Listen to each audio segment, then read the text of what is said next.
लीला माही के फैसले से बहुत ज्यादा परेशान होती है। बाबूजी भी कहते हैं जब दूसरी शादी करनी थी तो कोई ढंग का लड़का ढूंढ लेती। किंजल भी सहमति जताती है और कहती है उसे कोई समझाने जाए तो वो नाटक करना शुरू कर देती है। बाबूजी भगवान से प्रार्थना करते हैं कि माही को अक्ल दें। तभी तोशु कहता है माही में बहुत अक्ल है, इसलिए उसने ऐसी चाल चली है ताकि वो कोठारी हाउस में परमानेंट सेट हो जाए। तोशु समझाता है गौतम मोटीबा का फेवरेट है। माही अगर किसी और से शादी करती तो मोटीबा उसका कन्यादान करके घर से भेज देती, लेकिन अब उसने गौतम से शादी करके एक तीर से दो शिकार किए हैं। सभी को तोशु की बात में लॉजिक लगता है। तभी परी भाग के अनुपमा के पास आती हैं और कहती हैं मेरे माफी मांगने के बाद भी किसी ने मुझे माफ नहीं किया। ईशानी खुद को कसूरवार मानती है और वो भी अनुपमा से ये सब ठीक करने के लिए बोलती है। सभी मिलके अनुपमा से रिक्वेस्ट करने लगते हैं कि वो कुछ करे और परी का घर टूटने से बचाए। अनुपमा गुस्सा होकर सभी को चुप रहने के लिए बोलती है। अनुपमा चिल्लाती है और समझाती है तुम लोगों ने बहुत बड़ी गलती की है, थोड़ा उन्हें वक्त दो ताकि उनका गुस्सा शांत हो सके। अनुपमा आगे बताती है तब तक उनसे माफी मांगते रहो जब तक वो तुम्हें माफ नहीं कर देते हैं। इसमें मैं कुछ नहीं कर सकती हूँ। अनुपमा जाने लगती है और जाते हुए कहती है माही को जिद करनी है तो करने दो, वो नहीं समझ रही है तो इसमें मैं क्या करूं। मैं सिर्फ भगवान से प्रार्थना कर सकती हूँ मेरे सारे बच्चे खुश रहे, इसके अलावा मैं कुछ नहीं कर सकती। अनुपमा गुस्से में वहां से चली जाती है। पाखी दुखी होकर कहती हैं हमारे बच्चों ने ऐसे कौन से पाप किए हैं जो इन्हें ये सब देखना पड़ रहा है। तोशु कहता है शायद ये हमारे पापों का नतीजा भुगत रहे हैं। हमने बहुत बार मम्मी का दिल दुखाया है, हमें उसी की सजा मिल रही है। एक तरफ अनुपमा भगवान से मदद मांगती है और कहती है माही की जिंदगी बर्बाद होने से बचा लीजिए। दूसरी तरफ राही प्रेम से पूछती है वो इतनी शांति से कैसे बैठ सकता है जबकि सब कुछ बिखर रहा है। प्रेम कहता है मेरे चिंता करने से कुछ सही नहीं होगा। राही पूछती है हम गौतम को माही की जिंदगी बर्बाद नहीं करने दे सकते। प्रेम कहता है माही ने अपना रास्ता चुन लिया है, अब हम कुछ नहीं कर सकते।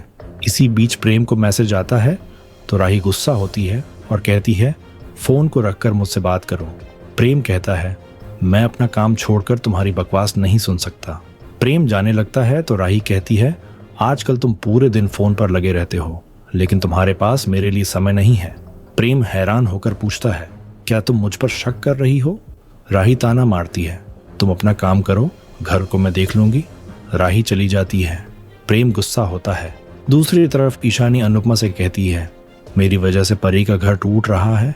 अनुपमा कहती है समय सब ठीक कर देगा। ईशानी कहती है मुझे वरुण का डर लग रहा है, उसे पैसे न मिलने पर वो गुस्से में आकर फोटोज वायरल कर सकता है। अनुपमा कहती है कुछ नहीं होगा, हम अच्छा सोचेंगे तो अच्छा होगा। अनुपमा ईशानी को भेज देती है और परेशान होती है। दूसरी तरफ मोटीबा पराग को गौतम और माही की शादी के लिए मनाती है।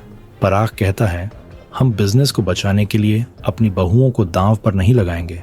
मोटीबा कहती है अगर माही ने गौतम से भागकर शादी कर ली तो हमारी इज्जत और बिजनेस दोनों चले जाएंगे, सिर्फ गौतम जी बिजनेस को संभाल सकते हैं। पराग कहता है क्या पराग कोठारी मर गया है। मोटीबा कहती है तुम अकेले क्या क्या करोगे। अनिल नाराज होता है तो मोटीबा कहती है कभी कभी सच बोलना जरूरी होता है। अनिल कहता है मैं बिजनेस के बारे में ज्यादा नहीं जानता, लेकिन परिवार के बारे में बहुत कुछ जानता हूँ। अगर गौतम जैसा जहर परिवार में शामिल हो गया तो पूरा परिवार बिखर जाएगा। मोटीबा कहती है हमारे जैसे परिवारों में बिजनेस और परिवार की कीमत एक ही होती है। गौतम जी अब बदल गए हैं। मोटीबा बताती हैं परसों शादी के लिए अच्छा मुहूर्त है। पराग ये सुनकर हैरान होता है। मोटीबा कहती है शादी परसों हो या एक महीने बाद हो, उसे क्या फर्क पड़ता है, इस शादी में सिर्फ घर के लोग ही होंगे। पराग परेशान होता है। गौतम छुपकर ये सुन रहा होता है और खुश होता है। दूसरी तरफ अनुपमा ईशानी को सुलाती है। तभी उसके फोन पर वरुण का मैसेज आता है। वो उनके मोहल्ले में आ गया है और उसकी फोटो का पोस्टर शाह हाउस के बाहर लगाएगा। अनुपमा ईशानी बनकर उससे मैसेज में समय मांगती है, लेकिन वरुण धमकी देता है। अनुपमा मन ही मन उसे सबक सिखाने का फैसला करती है। अनुपमा कहती है माँ अपने बच्चे को बचाने के लिए शिकारी का भी शिकार कर सकती है। दूसरी तरफ माही और राही में बहस होती है। माही कहती है अब भगवान भी मेरा फैसला नहीं बदल सकते। राही कहती है तुम इसी जिद की वजह से हमेशा पछताती हो, तुम बार बार अपनी जिंदगी बर्बाद क्यों करना चाहती हो? वो गौतम तुम्हारे प्यार के लायक नहीं है। माही हंसती है और कहती है, क्या आपको ये डर लगता है? धीरे धीरे मैं और गौतम बिजनेस में अपनी पकड़ मजबूत कर लेंगे और प्रेम हमसे पीछे रह जाएंगे।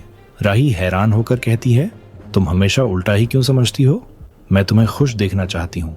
माही कहती है, अगर आप मेरी खुशी चाहती तो प्रेम आज मेरे होते। राही हैरान होती है। तभी गौतम वहां आता है और माही को फूल देता है। माही खुश होती है। राही कहती है, तुम पछताओगी। राही चली जाती है। गौतम दुखी होने का नाटक करता है तो माही पूछती है, क्या हुआ? गौतम कहता है, यहाँ मुझे सब गलत समझते हैं, लेकिन जिस तरह आज तुमने मेरा साथ दिया मुझे समझ आ गया है, तुम्हारा प्यार बहुत सच्चा है। मैं वादा करता हूँ मैं तुम्हारे लायक बनूंगा। माही कहती है, मुझे आप पर पूरा भरोसा है, हम सबका दिल जीत लेंगे। गौतम कहता है, मेरे बच्चे का क्या होगा? माही कहती है, वो भी हमारे साथ रहेगा, मैं बहुत अच्छी माँ बनूंगी। दूसरी तरफ अनुपमा बाहर आती है।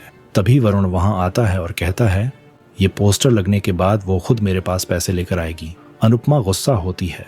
वरुण पोस्टर लगाने लगता है। अनुपमा उस पोस्टर को आग लगा देती है। वरुण हैरान होता है। तभी अनुपमा वहां आती है। वरुण पूछता है, तुम कौन हो? अनुपमा कहती है, मैं ईशानी की अनुपमा हूँ। वरुण भागने लगता है तो अनुपमा उसे पकड़ लेती है और कहती है, ये एक माँ का हाथ है, इसके सामने पाउडर से बनाई बॉडी वाले हाथ नहीं टिक पाएंगे। अनुपमा उसे थप्पड़ मारती है और वरुण को पीटने लगती है। तभी शाह परिवार और मोहल्ले के लोग वहां इकट्ठा होते हैं। लीला और तोशु अनुपमा से पूछते हैं, वो उसे क्यों मार रही है? तभी ईशानी कहती है, अनुपमा को कोई मत रोको, ये वही लड़का है जो मुझे ब्लैकमेल कर रहा है। अनुपमा गुस्से में वरुण की जोरदार धुलाई करती है। सभी हैरान होते हैं।